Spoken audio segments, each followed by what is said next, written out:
Here we are on Clothesline, the show where we wring them clean, string them up and put them to dry on the clothesline. The 8th of this month was International Women's Day, and while the rest of the world celebrated the independence and equality of women, Zee News decided to go in a slightly different direction.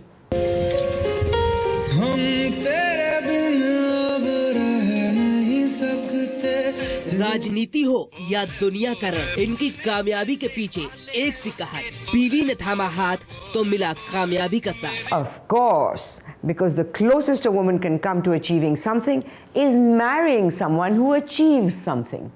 What were you thinking, Zee? We just want to remind you that behind every idiot, there's a smart woman. Still, Women's Day was controversial for a whole different reason. It was the day NDTV was to air India's Daughter, a BBC documentary on a rape that took place on December the 16th in 2012. It included interviews with both the rapist as well as his lawyers and the victim's parents. And as soon as the promos were released, so too was a whole lot of outrage. Feminists, activists, lawyers, politicians were loud in their opposition, but no one was louder than the nation's bullhorn. Arnab Goswami! Nobody, I say nobody, no right-thinking Indian will waste his time watching an interview of a pervert. You tell me, what form of journalism is this?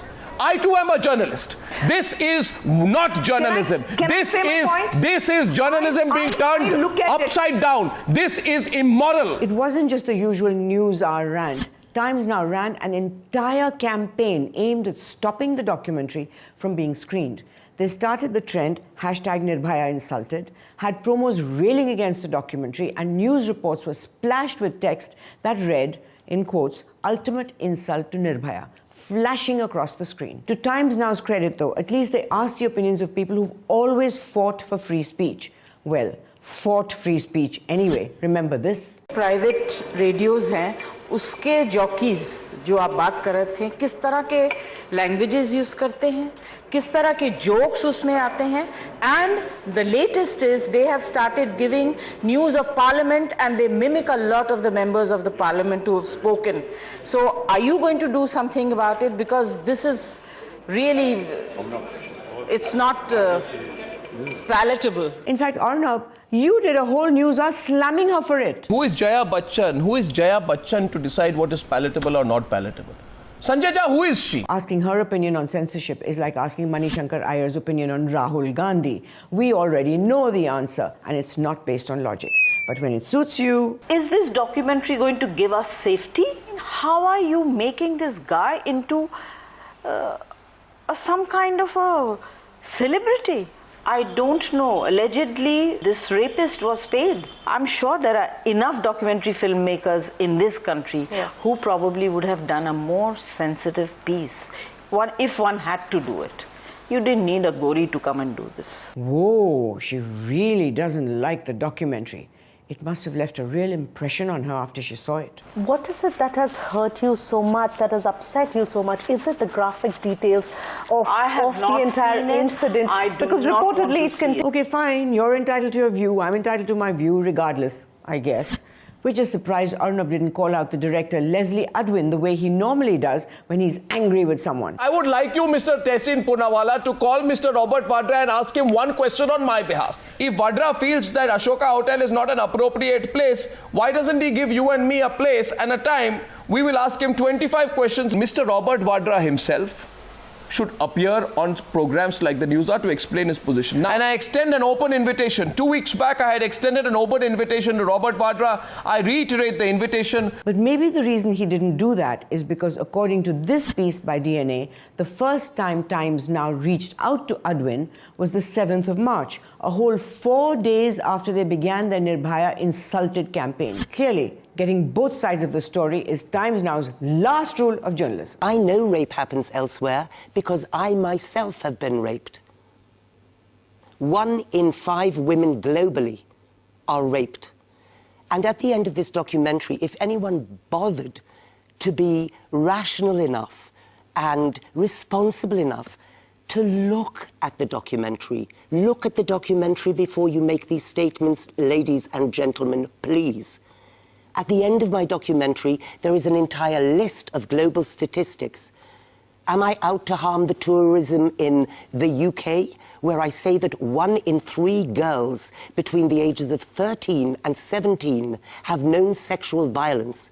Am I out to harm the tourism in South Africa, where I say that a rape occurs every 26 seconds? If this is journalism, then God save this profession. Arnab Goswami started the circus, and I love his circus. But there are times he gets into dangerous areas. Arnab, dear Arnab, took a strong position against the showing of the documentary film India's Daughter. Okay, we acknowledge that it's infuriating that a foreigner comes to India and makes a film that shows things which make us cringe, and we do not want the world to know. As Meenakshi Lekhi said in Parliament, it will affect tourism. So what do we do to encourage tourism? We ban the film, try to bury the subject, and India gets more publicity than it would have ever got if it just shown the film. And we are now known as a fake democracy, a country that censored a film. Why did Arnab take this position? Was it all because it was a rival channel that would show it? Did he genuinely believe it would damage India? First of all, let's make it clear. He admitted on his own panel that he hadn't seen the film. I haven't seen it. Have you seen the documentary? I've read every. It's all in the public domain. What is there in the interview? Details have been given out by the documentary filmmaker herself. Yes, please. We are more than aware. It's abominable. And have decided. It's abominable. And already it's have decided shocking. what it's going to be about. I'm against it. You don't know there may be edits. You have no idea. No. I have heard. I have seen it. I have heard. No, I'll tell you. No, one sec. It I should knew not you would see ask the this light question. of day. Heard is hit by No, hearsay. ma'am. Being in the public domain, reading reports about it, getting transcripts of the filmmaker's comments is not seeing the film. All those on the panel in favor of banning it had not actually seen the film, including Arnab. The one woman who had seen the film was not in favor of banning it. Social activist Malavika Rajkotia was floundering, and she admitted she had not seen it, but neither had Arnab. How do you conduct a panel and not do basic research, such as seeing the film to be discussed? What kind of journalism is that? We at Clothesline decided to show Arnab a mirror. Don't tell me about showing a mirror. Sir, even the moral police must listen. I reject this view that you have to run with a mic to get an exclusive interview with a rapist to do a film on rape. What you are doing is basically you are trying to use the rapist's interview to titillate the audience, to grab eyeballs and say this is the USP of my film. Tolerance for others' point of view is very important. When a rapist is given an opportunity to describe how he carried out an act of rape on a 10-year-old child. Do we want to live in a real world or an unreal world? And I think we are basically saying, is Indian society mature enough to accept reality? Did I not believe what the filmmaker is saying about her own film? Who are you to lecture us? This is how she's selling the film. I have spent 30 hours, she says, interviewing rapists, including a 34-year-old man. Publicity hungry. A 34-year-old man serving 10 years for raping a 5-year-old. If you ask filmmakers and scriptwriters that when they write each line, there should be a lawyer with them. If that were to be the case, then Dharmender's character in 1975 Sholay would have been banned. Phulan Devi's character in Bandit Queen would have been banned. Jab We Met would be banned. Omkara would be banned. Dirty Picture would be banned. If you want to say this is my artistic freedom which lies upon the carcass of morality and ethics, I reject it. You take away my right. You try and do things that take away my right to watch what I want in the way that I want, and you now want to control my expression. I'm sorry, what is socially acceptable? Who decides? You decide. You decide what is socially acceptable or what is not. When you use a rapist to promote a documentary, then it will be questioned. This is like an incoherent bunch of people who don't know anything, are not in touch with reality, trying to impose their confused views on the rest of the people in this country. I personally find it unacceptable, obnoxious. Yes. You people are in denial about violence against women in our country. Violence against women should not be shown on screen. My question to you, which fundamentally you may choose to answer, is whether not showing violence against women on screen, you are just mocking the existence of the problem in civil society. Because statistics after statistics in a country where in 2013 there are more than 300,000 instances of violence against women in our country, you people have the courage to tell all filmmakers do not depict violence against women in this country? By not showing it, will you wish away the problem? Answer me. Visual depictions of rape in a graphic manner are disallowed in movies and films around the world, including the United Kingdom. I don't understand how a rapist's remorseless and graphic account of how he raped an individual, Nirbhaya, a child, should not be disallowed by the same standards. This account is no less disturbing, no less horrific than a visual depiction of rape. You fall into the same trap of curbing freedom of expression today because you have different standards to what is objectionable according to the medium and the people involved. What really is the thought behind this moral policing? Millions of people are watching the kind of generalizations you make. Sometimes ask yourself whether you have the same standards for yourself that you set for others. This is too much.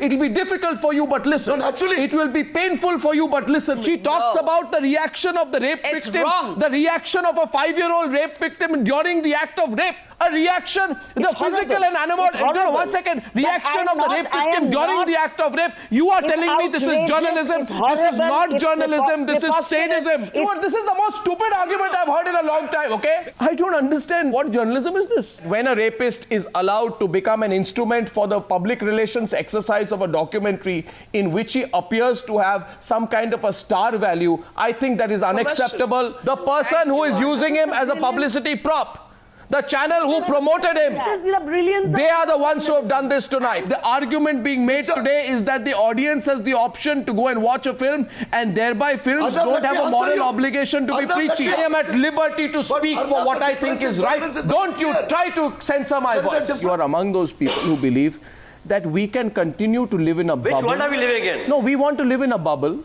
over which there is some thought control and a moral police, and the self-appointed moral commissioners will sit around and decide what is right and wrong.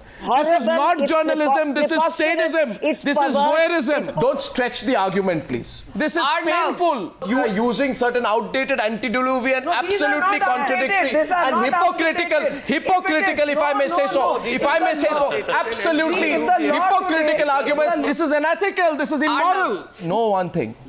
Television is a transparent medium. You lie on television, you dodge on television, it's all seen. Please. It should not see the light of day. Please. And if you feel the question corners you, say, Arnab, I've been cornered. It's interesting to note that all those who went on record in Parliament and in interviews who wanted the film banned had not seen the film, and some refused to see the film. Brilliant. Just brilliant. It reminds me of the guy who said a camel does not exist because he hadn't seen one. Here's what Meenakshi Lekhi said. We don't know the content of the entire documentary. Then, she, being the genius that she is, asked the question that she should be answering herself. When you don't know the content, what are you defending? There's more brilliance. You can't do this. This kind of pseudos. 1 second, I'm coming. This kind of pseudos okay, need to be reprimanded by law. How will she protect Indian women? This is what she'll do. I will ask for damages is one thing, but damage to the reputation of this country has already happened. How will you calculate the damages? To the reputation of the country for defamation? Estimate the drop in tourism since the film was shown? I guess you could work it out like Kapil Sibal worked out the 2G auction losses.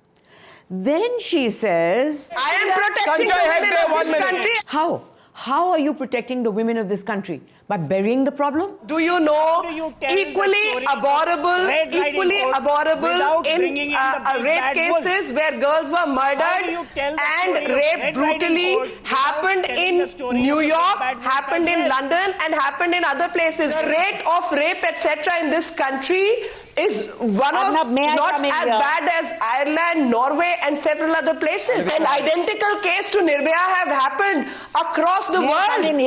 Nobody knows because they don't choose to make documentaries on them. Yes, we actually do know, because in other democratic countries, interviews have been taken of such evil men and worse.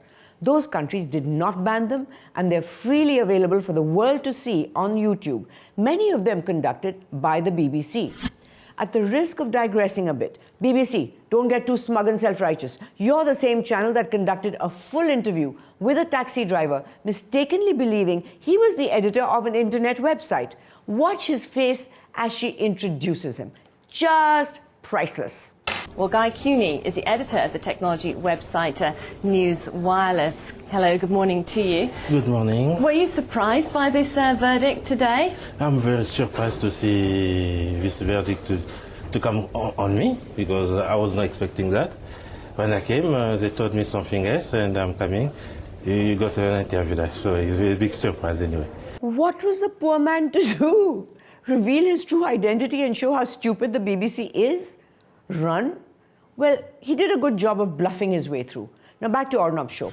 What did the other panelist, Nina Pillai, say on the show other than calling Arnab like he was a waiter and she was impatient for her champagne? Arnab, I'm sorry. Arnab. Nina Pillai. Arnab was working towards changing the law. Arnab. Kindly don't speak this language. Oh yes. Yeah, oh yes. Arnab. You don't want effective action, is it? 1 minute. You don't want effective. Arnab, I also want to comment. What else did she articulate? Exactly. Exactly. It's abominable. I'm against it. It should not see the light of day. It should not see the light of day. It's shocking. It's this shocking. lady, It's wrong. But wait, my favorite part is what she said to respected lawyer and social activist Malvika Rajkotia. And who are you? You are just an activist. Ooh, just an activist? Why should she be embarrassed about being an elitist? I ask you, flaunt it. But mostly, it was just this.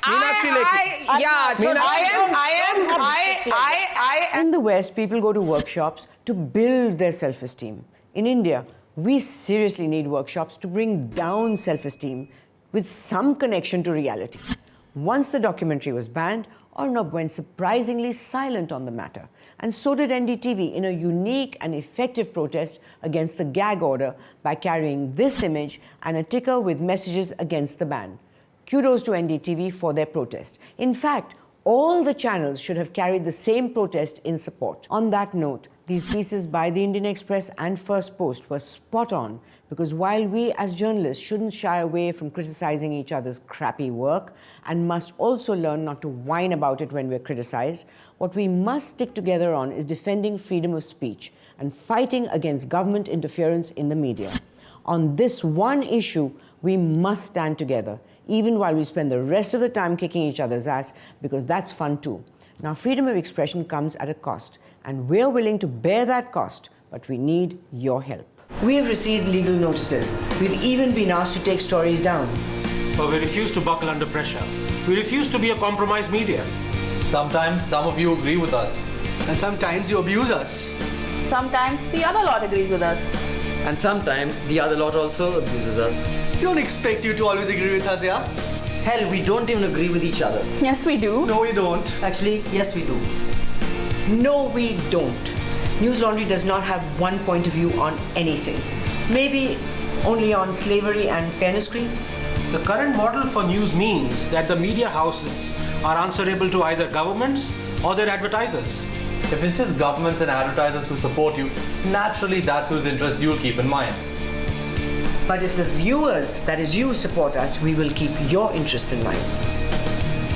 Because for independence, you have to pay a price. Freedom has a cost. Are you willing to bear that cost? Will you pay to keep news free? Will you?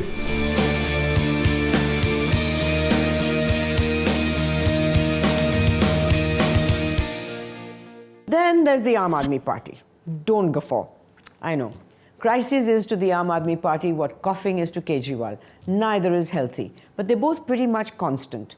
And so it proved again with Prashant Bhushan and Yogendra Yadav on the verge of leaving the party. Now, whatever Kejriwal's political gains and losses in this struggle, the image of the party sank downhill. Talk of Delhiites being made fools of. Delhi gave up a landslide victory and they turned out to be like this.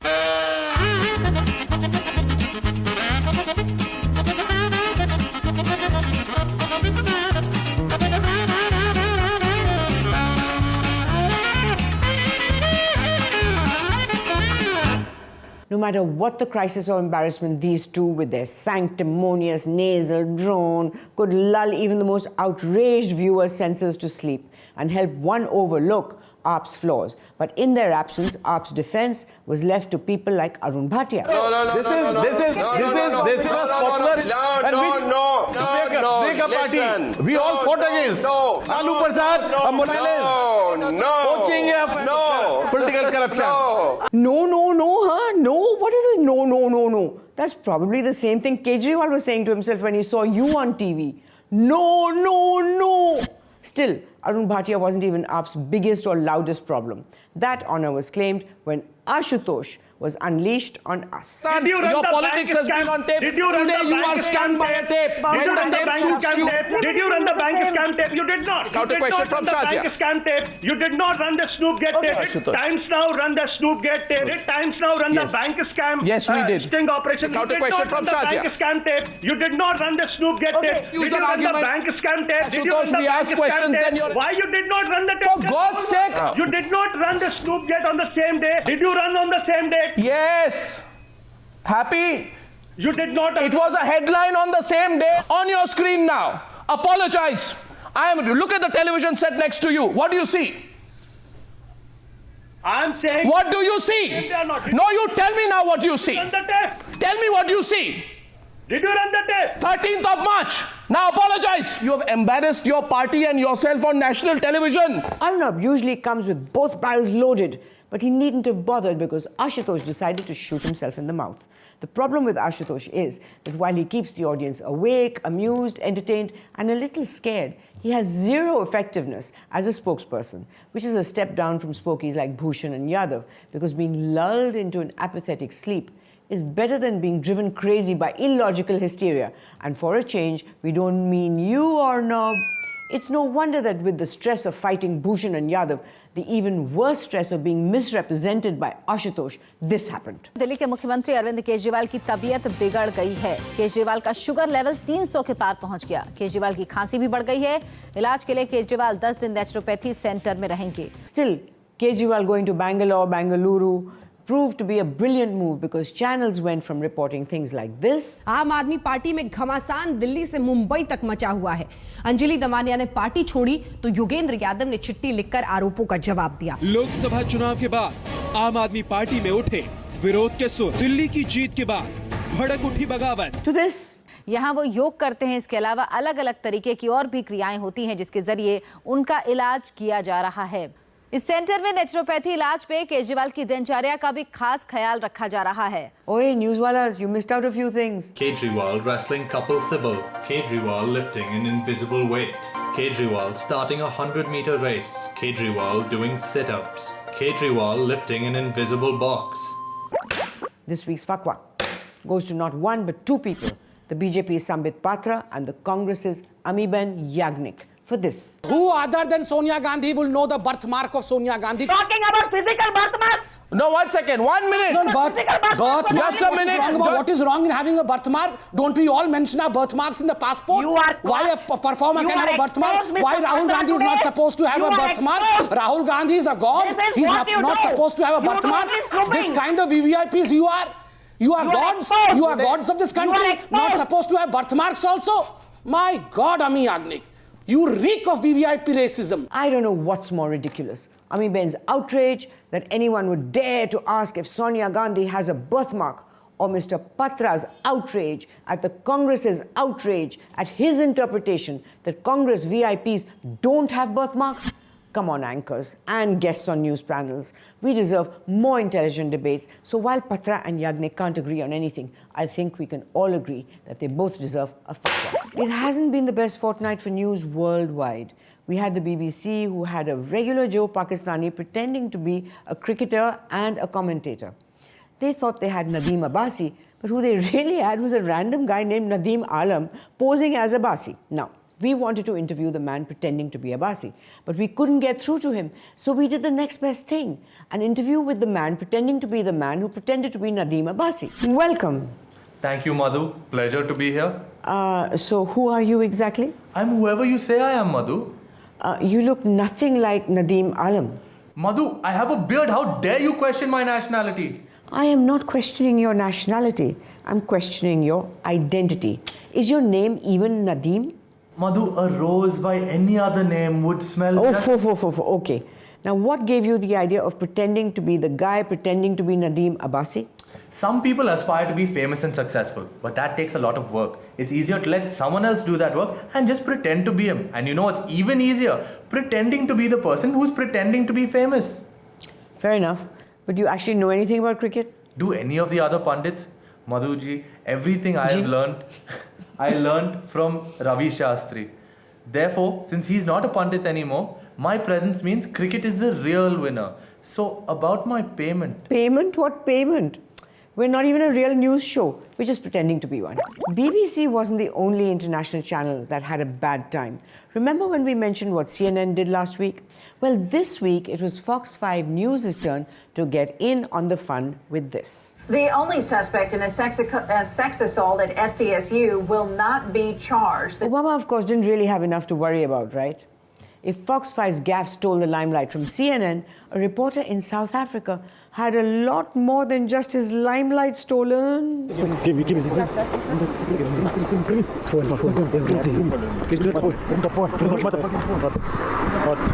Luckily, he got away unharmed, which is more than we can say for this poor Iranian journalist who's interviewing the head of a football club when...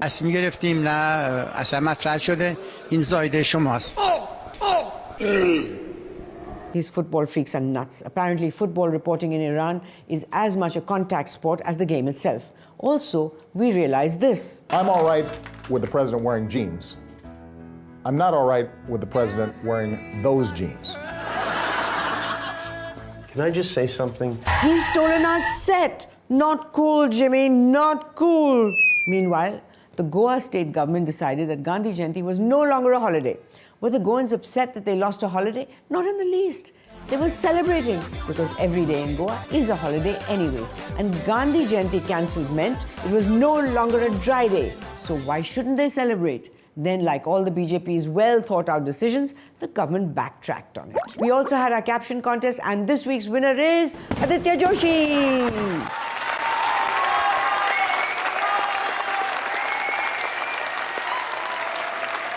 Congratulations, Aditya Joshi, and keep the submissions coming. Remember to participate in our next caption contest to get your name in on the next episode of Clothesline. Well, that's a wrap for the week. If you saw any moments from journalism that made you go, oh wow, or oh crap, write into us or tweet to us. Subscribe to our newsletter and support our I Pay to Keep News Free campaign.